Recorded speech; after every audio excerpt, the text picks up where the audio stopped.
everyone to the Smash Evening Show right here on Smash FM here on a Wednesday here in Melbourne. Of course, let's go up to our friends up in Queensland in particular, and of course speak to another music artist up there. And of course, her name's Eleea. She joins us right now from Queensland. Thanks so much for joining us. Thank you for having me. I'm excited to chat to you today. No worries. Well, Eleea, I might as well start off with this. I guess, how difficult has this year been in regards to what you would normally be hoping to do in 2020? Straight to the hard questions.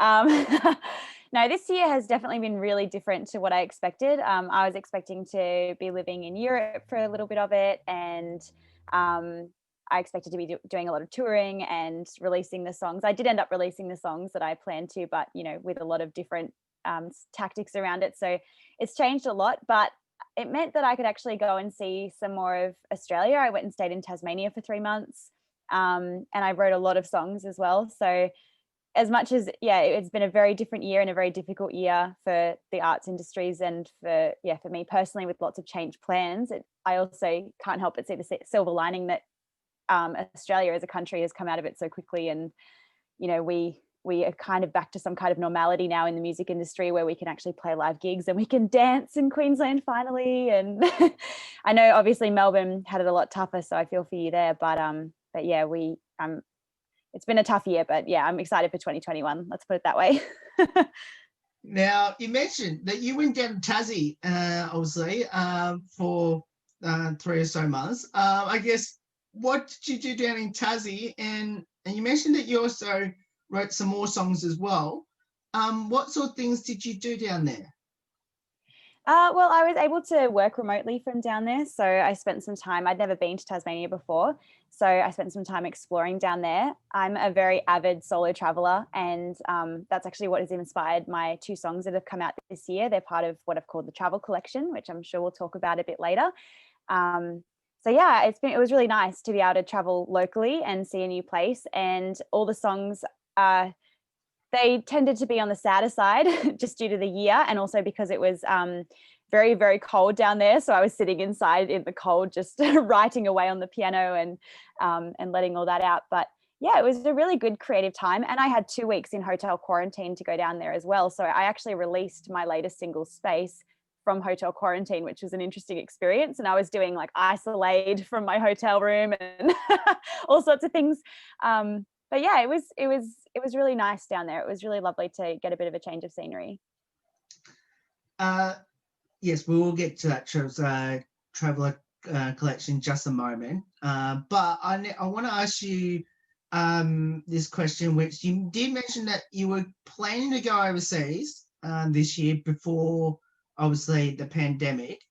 I guess, when are you hoping to do that? Would that be next year, if we're still, if the world's not in the pandemic still by then, or even the year after in 2022? Yeah, I mean, I've been very lucky to have traveled quite a lot so far, and I usually spend about a third of the year traveling overseas.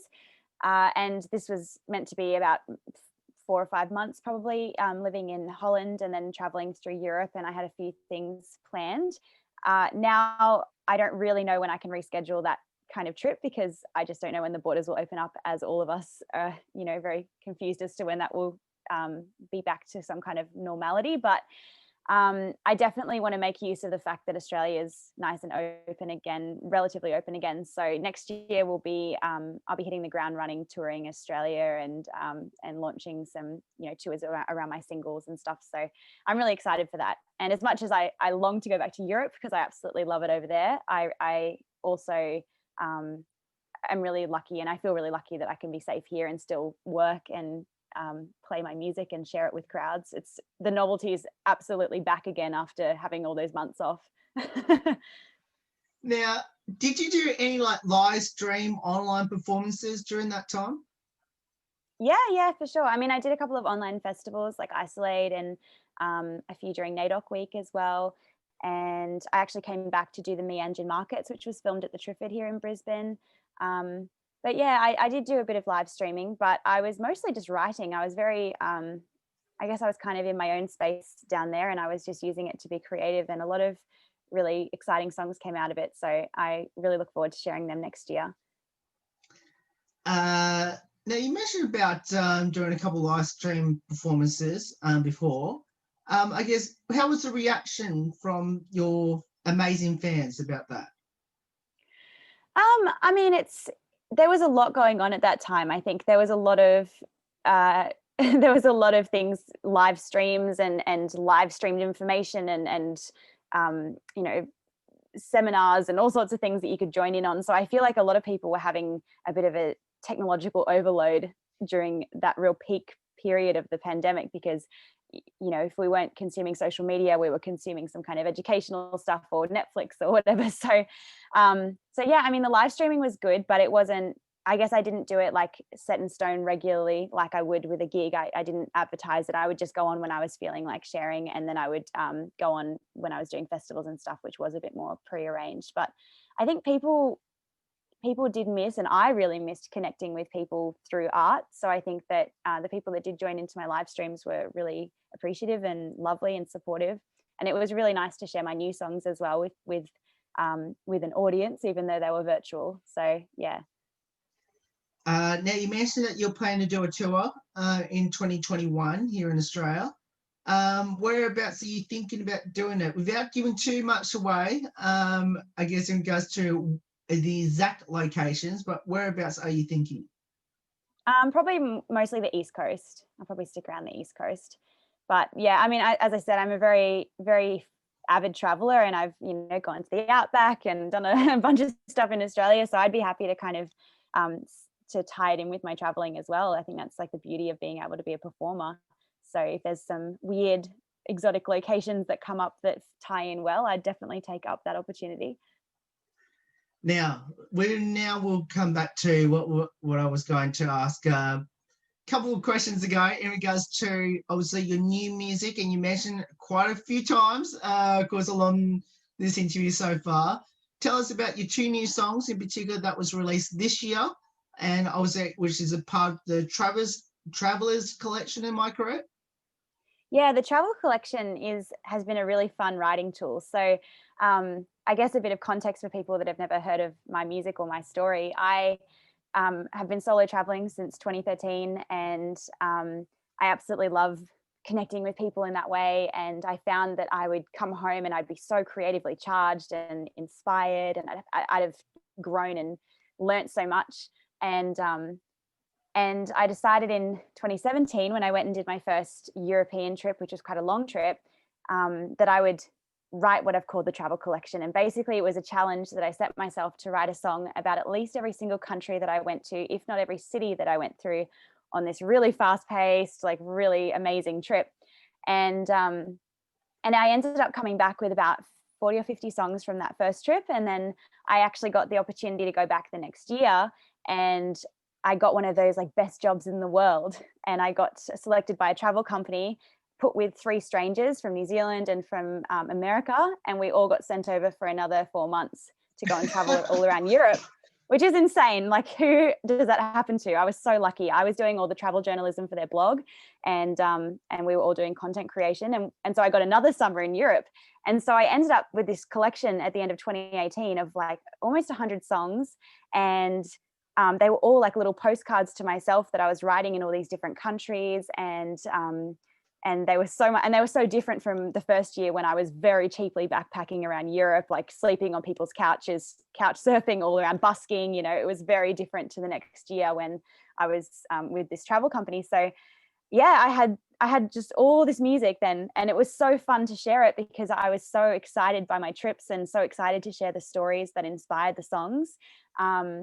And so I started releasing them this year. So the first single that came out was in March, and it was inspired by Slovakia.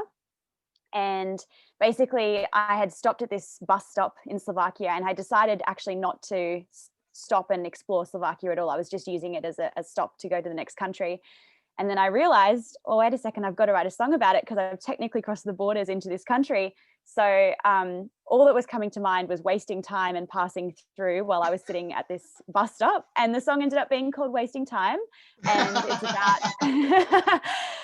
it could have been called Vegetarian Kebab because that's what I was eating. So, you know, we got lucky that it was the other one. but yeah, so it ended up being this song about kind of an unrequited love affair, and it's pretty, it's got a bit of sass to it. It's a really fun song. And then when I got back, I explored a bit more of Australia. So I went and drove out to the outback near Broken Hill, and I went with my Chihuahua, my little dog who's sitting here next to me asleep. You can probably maybe not see her. And we drove 23 hours from the Gold Coast out to Broken Hill, and on the way, I burst 2 tires at the same time on this back road. I ended up having to go door knocking with my little Chihuahua under my arm in the bush, like in the middle of nowhere. I finally got to Broken Hill, and I went out to see this place where you can see the sunset really, really beautifully. It's called Mundi Plains. And if you wait long enough until the sun's completely gone down, then you get this incredible array of stars. Like, it's the outback night sky is something so special. And so I went back to the place I was staying, which was like this late 1800s apartment in the middle of Broken Hill. And I had this really ancient out of tune piano, and it's where I wrote my next single, which was Space. And it's about 2 people's very different experience in a relationship, and I guess the kind of disintegration of a relationship as well. But yeah, that came out in August while I was in quarantine in Tasmania. So yeah, it's so fun to share these. And I've got another one coming out in probably March, and that's inspired by Spain, and it's just so fun. I love sharing these stories and these songs. Now, throughout your travels, you've been around the world, obviously Europe, here in Australia. Now, have you been to like Asia or Africa or America at all throughout your travels? Yeah, I've been to a lot of Asia. That was my first foray into traveling, because it's obviously a lot cheaper generally to travel there. So I started there, and I'd go for a month or so at a time. And then I did Europe for a few summers, and then I've done Hawaii. I haven't done mainland America, and I actually really wanted to go there sometime soon, but obviously that might be a little way off now with what's been happening. But I mean, I have such itchy feet. I love being on the road. I think it's so exhilarating. Is there one location that you've based your song off that you would go back to again? Oh yeah, I mean, I've been to most of the countries that I've been to more than once. So I think that you have such a different perspective every time you go to a place. And I especially have like a really strong interest that I only developed probably from my first trip in Europe, actually. But I've got a really strong interest in history and culture and stuff like that. I love doing walking tours and finding out as much as I can about a place and meeting locals and stuff like that. So it's always so different. So I would definitely go back to pretty much everywhere I've been, because I love everywhere I go. Even if I've had a bit of a bad experience, I don't know, I just really love it. I love traveling. It's just fun. So probably one of my favorite places though is, and one of my favorite songs that's come out of a place is Hungry, which will be on my next release at the moment. And I absolutely love Budapest. I think it's a really beautiful, fun city, and it came out with a really cool song as well. So I'm excited to share that, and I definitely would go back there again. Now, let's talk a bit about your music journey. Where did it all start, and why did you choose it? I started from when I wrote my first song when I was 4, so I started really early, and I've just always processed my life through music. I guess I grew up with really musical parents, and in quite an alternative household, and I was allowed to just be completely creative. I grew up without television or internet or phone reception where I lived as well, so it was very it could be boring, but we made it a lot of fun because we're always being busy doing creative, fun things and being outside with animals and stuff as well. So yeah, I think it's always been a part of me, and I think it's really helped me process my emotions as I've grown up and process my stories, and it's been a really great connective tool with my mum as well, because she's a singer. So I grew up being, I guess, taught by her, and it's been a big part of my life, my whole life. So if I wasn't making a job and a career out of it, I would be doing it anyway, because I love it. It's a part of me. Now, for anyone that's listening to your music and trying to figure out what set genre that you do you have a particular genre? I think that's kind of evolving at the moment. I think and it's evolving as my live show is also building as well, because I play a lot solo because it's easiest to travel with. So a lot of that's very acoustic, but as things are building and as my new music is also changing a little bit, I'm excited to kind of see how that will evolve together. But I think my stuff is sitting in like an alternative pop area at the moment. Yeah. Now, my next question I'm going to ask is, what does music mean to you now? Oh, I mean, I think this year has really shown how important art is in general, you know, whether it's acting or music or books or whatever. I mean, people turn to the arts in times of crisis, and they turn to the arts when they need to not feel alone. And I think it's just been a really important year. As much as it's been a hard year for artists, don't get me wrong, it's been a really important year for everyone to go, oh wow, like it's a really important part of life. Like without it, what would we have done in lockdown?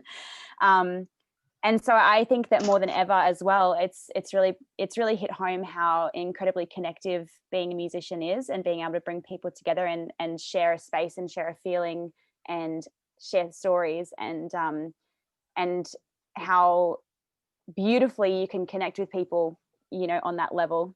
And I think also it's made me, like, this year has just made me realize how important music is in my life and how important that process is, because I really did miss like playing live shows and being able to connect with people. So yeah, I think music is always going to be my personal therapy, my personal way of processing the world. And then I also think that it's the most beautiful thing about it then is to share it and to see it connect people further afield. Such a fun job. Now, do you have any future ambitions in music, long or short term? Yeah, for sure. I mean, I just want to keep making it, really. I mean, so short term, I have another single coming out early next year. It'll be a music video with that. I also am going to go in the studio pretty soon and record a new EP as well. So there'll be new music coming out a lot next year, which is really exciting, because I had a few years in the past where I wasn't really releasing anything and was just gigging a lot. So it's nice to actually be having my music out so people everywhere can listen to it. And then I definitely want to hit the road. I want to be touring. I want to be playing festivals. I want to be playing big stages and just feeling that buzz of connection with more and more people. That is 100% where my heart lies. So, and definitely when everything opens up again, hitting the road and getting overseas again as well, because then it's just the perfect balance of my love for traveling, my love for music, my love for people. It's great. Now, of course, what would be your advice to our listeners and viewers out there that should get involved in music, especially, you know, after the experience that all of us have had with the pandemic? Oh, I mean, I think just get out of your own way is the biggest, you know, imposter syndrome is just the biggest thief of joy and of, you know, potential. So I just think if you love doing something creative, then don't let yourself be the reason that you don't do it. Get out of your own way and just create. And I think also don't forward date everything. Don't say, oh, well, once I have enough money for all this equipment, then I'll be able to be an artist. Or once I, you know, have written 10 songs, then I'm like officially a songwriter or whatever. Like as soon as you have the intention to write a song and you write down a few words, like you're a songwriter. So just own that, that part of you. And I think the other biggest thing, as cliche as it is, don't give up, because I love that Jim Carrey quote is something along the lines of, you can fail at what you don't love to do, so you might as well try doing what you love. That makes a bit more sense. But yeah, and I love that quote because I think it's so true. A lot of people don't even try in the arts because they think they have to go for a safe job and something that returns more financially and something that feels a lot more stable. But like, what is stable? This year has shown that nothing is really that stable. So you might as well be setting your heart on fire every time you go to work and pursue your future. Now, let's finish up with a couple of light-hearted questions throughout your music journey. Any embarrassing moments doing gigs? Yes, a lot. I mean, like just the very first ones that come to mind. I remember doing my first talent quest when I was like 14 or something and just completely face planting up the stairs as I was walking on stage. And then I also remember this talent development little camp that I went to for school, and it was like this statewide thing, and we had the big showcase at the end. And I remember going on and doing the big final number, and I was doing a solo. I was right at the front, and then I got off stage and realized that the fly of my jeans was wide open the whole time. It was so embarrassing. So, I mean, yeah, wardrobe malfunctions. I'm just so clumsy too. Like, I'm so clumsy. So I'm bound to fall over, and I'm sure there's lots of times where I've like nearly fallen off stage and stuff. But you just got to pretend it's part of the show. You know what? The things you just mentioned is all relatable to what I did when I was a kid. So it's all part of the journey. I mean, I always check my pants now whenever I'm about to go on stage. So like, it taught me a good lesson. I don't want to be doing that on TV or something. Like, that would be awful. Oh, that's hilarious. Now I have to ask, when you performing gigs and when you introduce yourself to your fans at these gigs, is there any point that you just forget the location that you're in when you introduce your fans? Yeah, I mean, I think especially when you have those fans especially new fans that you've never even met before, and they are just feeling you. Like, they are just, you can just tell that they are in the zone with you. It really, it doesn't matter if you're in a little, corner of a restaurant or whether you're on a massive stage. Like, when you're feeling that connection, it is almost like the blinkers go on and the whole world doesn't exist. Like, it's such a guilty pleasure, but I love making people cry because I just feel like if you can inflict that kind of like deep emotion from you to them, it's such a beautiful thing. And they're probably taking that song or whatever you're putting out in such a different, interpreting it in such a different way to what you wrote it about or how you're even putting it out there. But the fact that you can like be in that space together is so awesome. So yeah, absolutely. I often forget where I am and just feel that high of like human connection. I guess continuing on from that, I guess sort of further to that question a bit, did you, I guess, at some stage, like, forget, like, when you saying like a particular location, like, like, hello, what the location you're in, did you at times like actually accidentally say the wrong location that you're in? No, I haven't yet. But I mean, I can understand how artists that are really heavily touring would do that, because I know when I was in Europe and I was moving from country to country so fast, I got so confused between, like, I'd say bonjour and I would have just crossed the border into Germany or whatever, and I'd be like, oh no, like, I don't know where I am. I don't know what time it is. I've got to go to bed. So I can totally understand how that would be an issue, but it hasn't happened to me yet. But I'm sure it will, because I mean, that's life. You say silly things. Now, I've got a feeling with all the music artists that I've had on the show, I'm assuming you've had the same problem like all the others, where you forget a lyric to a song.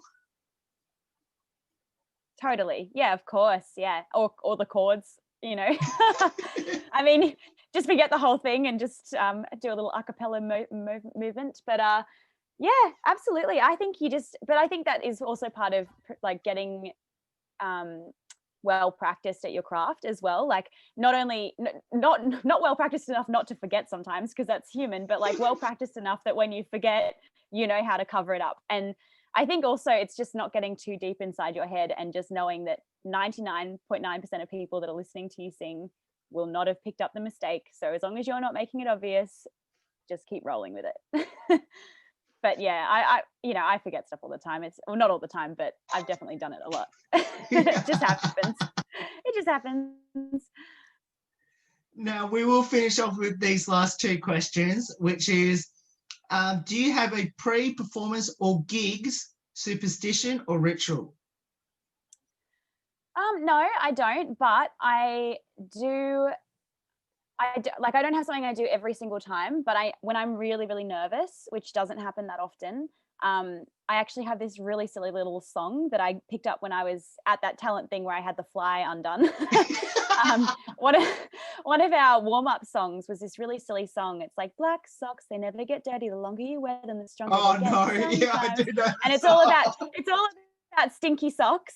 And you know, we would go up the scales with that song, and that was how we'd warm up. But I remember I had a really nervous performance. Like, I was really nervous for this performance that I was doing. I was doing it a cappella. They'd pulled me on last minute. My dad had just arrived. It was a song I'd written about him. I was very nervous, and I was just repeating that song over and over in my head.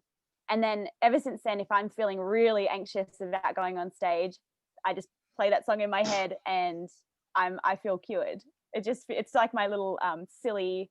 It's like a silly way to make me kind of smile and just feel calm. So yeah, I love that little ritual, but I thankfully don't have to pull it out too often, which is good.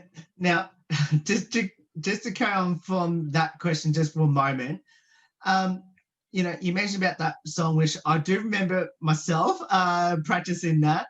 Was there at any point you accidentally brought that out as a performance? No, but I totally should. I mean, what better way to get people in the mood for a good night than singing about stinky socks? I love it. You've just upgraded my show.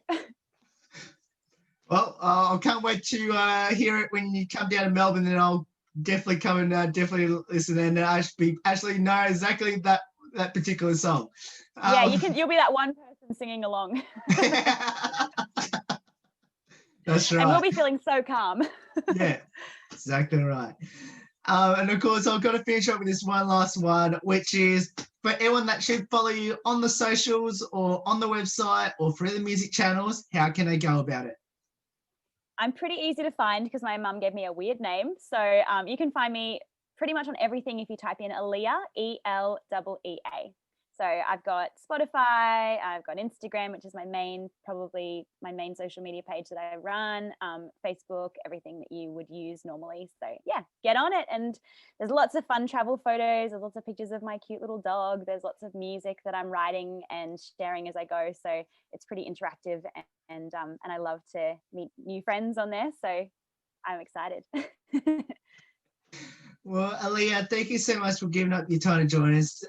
It was definitely one of the fun and best interviews we've had already up to this point in 2020, and can't wait to hopefully meet you in person, either up in Queensland or down here in Melbourne or wherever you are across the country. Hopefully we connect somewhere. But thank you so much, and can't wait to listen to your two music coming up, already been released, and obviously as well as coming up in 2021. And yeah, thanks so much for joining us.